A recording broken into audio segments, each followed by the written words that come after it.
그 신은 자연을 만들었고 인간은 도시를 만들었다 이런 말이 있습니다. 이게 우리가 분당에 있는 590만 평짜리 약 13조 원을 투자해 가지고 우리가 5년 동안 만든 분당이라는 도시입니다. 이 분당이라는 어떻게 보면은 이런 집에 와 사세요라고 하는 이 도시라는 상품이라고 볼 수 있죠. 사무실하고 집하고 떨어져 있어야 되는데 집하고 사무실이 같이 있는 게 오피스텔이잖아요. 주상복합이라고 하는 것은 상가지역하고 주거지역이 분리되어 있어야 되는데 이걸 같이 만든 게 합법화된 지 얼마 안 돼. 근데 이것의 가장 큰 특징은 뭐냐?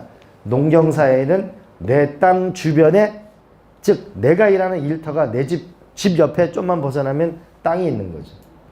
직장과 주거가 근접한 상태에 있는 거죠.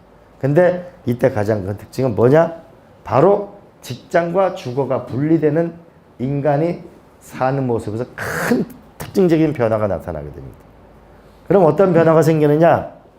이렇게 생기죠. 자동차를 몰고 하루에 적으면 1시간, 많으면 3시간의 이 시간을 우리가 보내게 인생을 살게 되는 거죠. 우리가 잠자는 시간 빼놓고 대부분 시간에 많은 시간에 자기 활동하는 시간의 상당 부분을 이 출퇴근하는 시간에 보내고 있습니다. 자, 그럼 이런 대도시는 과연 이 상태로 계속 될 것이냐? 이 대도시는 무슨 문제를 안고 있느냐? 우리가 왜 살기 어려움에 처해 있는가를 한번 보도록 하겠습니다. 이 대도시는 대한민국 전체 땅이 100이라는 땅이 있으면은 여기서 9%의 땅에만 집과 건물을 짓고 삽니다. 65%의 땅은 산입니다. 나머지 20%가 절대 농지에 있습니다. 나머지 강이 있고 9%의 땅에만 그것도 짓고 사는데 이게 전부 대도시로 몰려오게 된 거죠. 왜?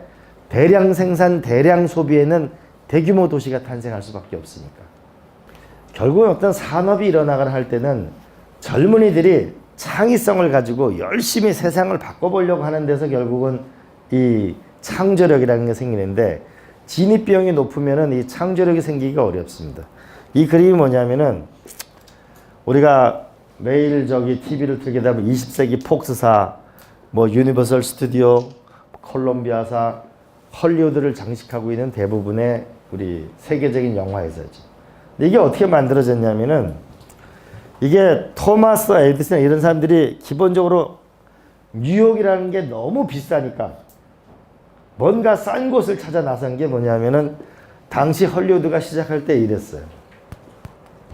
인구가 몇 명 살 때? 900명 살 때.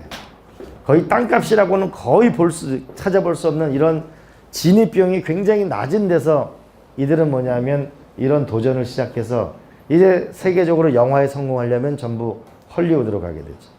이런 낮은 싼 값이 있었기 때문에 이렇게 갔던 거죠. 성장해 나가려면 하나는 비용이 적어야 되고 하나는 진입 장벽이 비용이 낮아야 된다.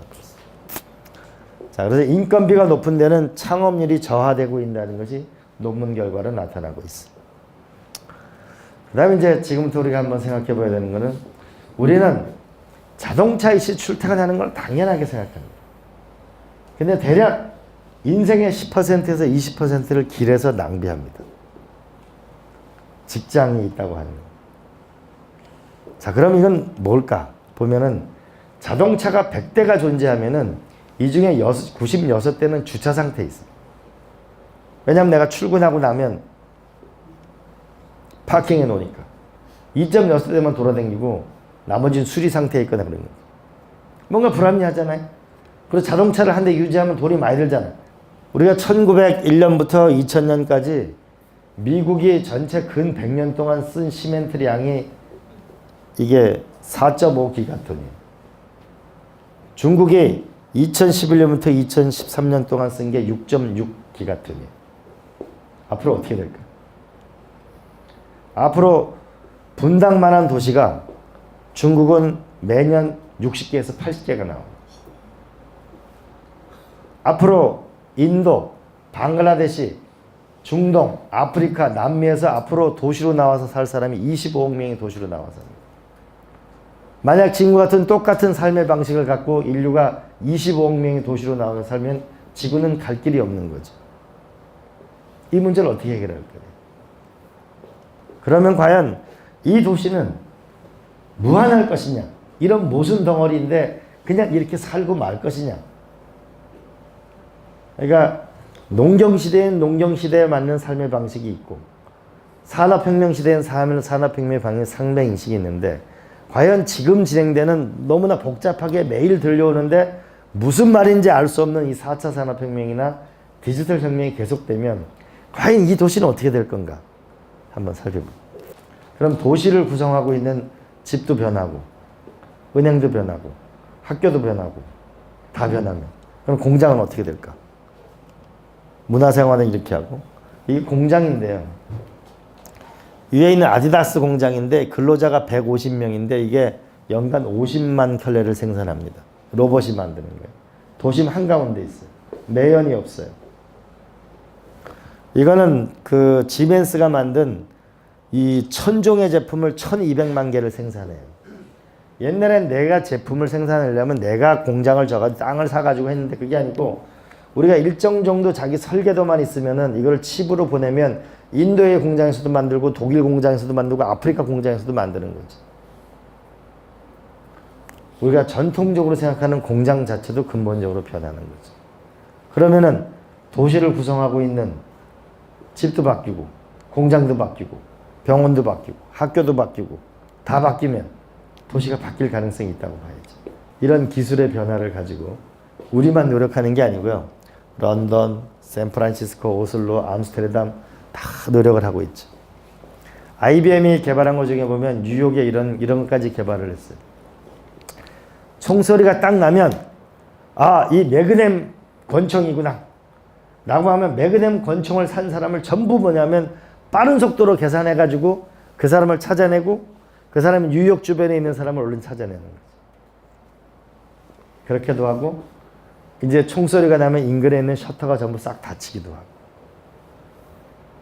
이제 대한민국은 지금은 이제 서서히 고쳐나가고 있는데 우리가 아침 9시에 할 때하고 저녁 퇴근할 때하고 12시하고 1시하고 교통량이 다 다르잖아요. 근데 롯데호텔 앞에 있는 신호기는 일정한 시간에 커졌다 껴지잖아. 불합리하잖아. 도시를 구성하고 있는 많은 아파트나 이런 거는 건설회사에서 만들고 공장은 공장을 지으려고 하는 사람이 만들고 병원은 병원의 이익을 가지고 이해관계인이 만들고 꼭 그럴 필요가 있느냐. 이제는 세계적인 자본이 있고 기술이 있으니까 우리에 맞게 도시를 한번 새롭게 건설해 볼 수 있는 거 아니에요. 우리가 분당을 만들어 봤잖아요.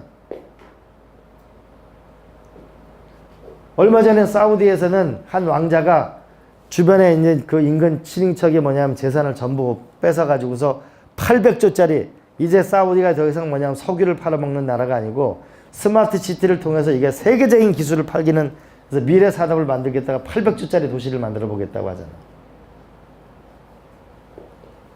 도시도 인간이 만든 창조력의 하나의 산물이자 인류가 만든